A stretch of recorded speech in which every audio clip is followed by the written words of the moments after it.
hip hop, hip hop, hip hop, hip Bars is back. hip hop, SamAnt O'God. hop, What's hip up with you? hop. I done watched them niggas do interview after interview. They not culture vultures. The culture something they been into. So if you never gave them So a as you view, sit here I talking, I'm recommend- asking myself, damn, imagine if they had like a big label, one official label in Philly, where all the Philly rappers or Philly R&B artists or Philly singers can just go and be that hub to distribute and just be that mecca of entertainment. Was there ever any conversation in the background between you and your people, anybody that you know of, or something like that ever happening? And if not, do you think something like that could or would or should ever happen? On the business side of things, I never made it to the level to be able to put something together like that myself, but I was always interested. I did records like City of Beverly Slugs. It was a record that I produced, and I put damn near all of Philly on it. People like Freeway, Charlie Baltimore, Dark Low, Cicero, Reed Dollars. It was just so many different type of people from different parts of the city. Chris from Chris and Neef, Ace of Spade from Major Figures, Gilly the Kid from Major Figures. It was just so many people on a record that was from the city. I tried to put stuff like that together. I'm responsible for people knowing who AR Ab is and a lot of them dudes from OBH, put them in position. Like I told you, I got Ak and Shiz the deal when I first got my Rough Riders deal. I always been trying to put people in position. I offer Meek Mills a deal with the distribution company that I was with before he ever got signed. So I always was trying to put people from the city on, and still to this day, like on the Science, one of my last projects I just dropped, K Walker, he like a battle rapper and he making a lot of music. He on my album, he from the city. So I constantly try to support Philly producers. My graphic designer is from Philly. I always try to support as much as I can, but I don't got the platform. I don't got a distribution portal to start signing up the artists and giving them an outlet. The most I could do is just teach them the science and, do stuff like that, features with them, shout them out, show them love. That's the most that I could do at this time, but it would be dope if we did have some type of support for the city. So it wouldn't be so much violence and negativity, and them dudes could really be creative. Because it's a competitive city. Dudes in Philly is really competitive.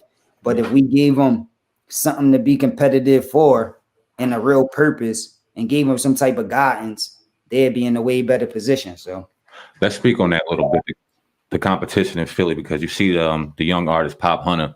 He got the hit song out right now, but then some paperwork leaked on him at 14 years old, allegedly testifying on the stand about some shit. Little Uzi Vert came out and said he can't do no more songs with him. A lot of people are blackballing him now. We've obviously talked about snitches and rats on this podcast a lot. In 2020, this situation's a little interesting. No kid's 14 at the time. And now it seems like his career is already over before it started because of this situation. What do you think about everything that's going on? And is it to code to even hold a 14-year-old accountable now for that, if that's the life you live? yeah, if the 14-year-old was in the streets at the time, of course he's accountable. Like kids be making grown people decisions. Like a kid could put a gun in his hand and kill you or kill somebody you love. That's a grown person decision. Even though their mind might not be as developed as a grown person, they still making grown people decisions. So sometimes you got to be held accountable, especially if you're in the streets and you carrying it like that. But I don't know homie's story. I don't know if he was in the streets, what type of kid he was. I ain't even see the paperwork to know what he ratted on and all that. I did hear about it, but I ain't dig deep enough to know the details about it. But if you was in the streets and you was hanging around street niggas and you was raised a certain way, then you can't tell on people. It's a violation. Is a straight violation to the code. And it don't matter if you age or get older, you still gonna have that in you. And if that helped you get away before as a kid, you're gonna even think it's more of a chance it's gonna help you get away as an adult. So you definitely gotta cut them type of people off. It's a straight violation. But if he was just a civilian, like a schoolboy going to middle school, never did no crimes, ain't hang around no street niggas, ain't never do nothing crazy, ain't never claimed to be nothing like that, and then, you know what I'm saying, something like that happened and he told, you can't hold him accountable because he was a civilian. And I don't know. It had to be some crazy stories that happened after that. Like after you told as a civilian, where was the transition from you being a civilian to being a gangster now? If you're trying to play a gangster now, you know what I'm saying? I don't know what role he's trying to play now, but where did you go from being this 14-year-old civilian to being whatever you trying to play you is now? Like where did the transition come? You know what I'm saying? So a lot of those things is important. But that's why we need old heads and niggas that know the codes to the street around in every neighborhood and around all of these little niggas to be able to put some order in it. Now going back to Meek Mill, I want to ask you, man, how did y'all go, or you go from offering him a record deal to you guys going back and forth on Wax a few years back? What happened with that? Because if he was offering the record, then I'm like, yeah, had to be cool at one point. He was looking out for him. So why was y'all dissing each other a few years back? Yeah, like the beauty is this technology, YouTube and all that. Like you could pull it up. We got a lot of songs that I had my producers doing back in the day, and songs that he was doing on his mixtapes to get popular at the time that I was jumping on. I was an established artist, already had plaques already, and he wasn't even signed. But because he was from the city, up and coming and doing his thing, I was showing a lot of love because I wanted to see him get in position. So, we had a relationship until he got signed, until he started, traveling out, got his deal, started making music, till he started putting songs on the radio. So once I started, I heard about him, about the Get situations. But once I seen his videos and heard him on the radio, and people started to know him like all around, like he had a buzz in the city. But a lot of times I would ask people outside of the city about him, and they wasn't really familiar like the people in the city was.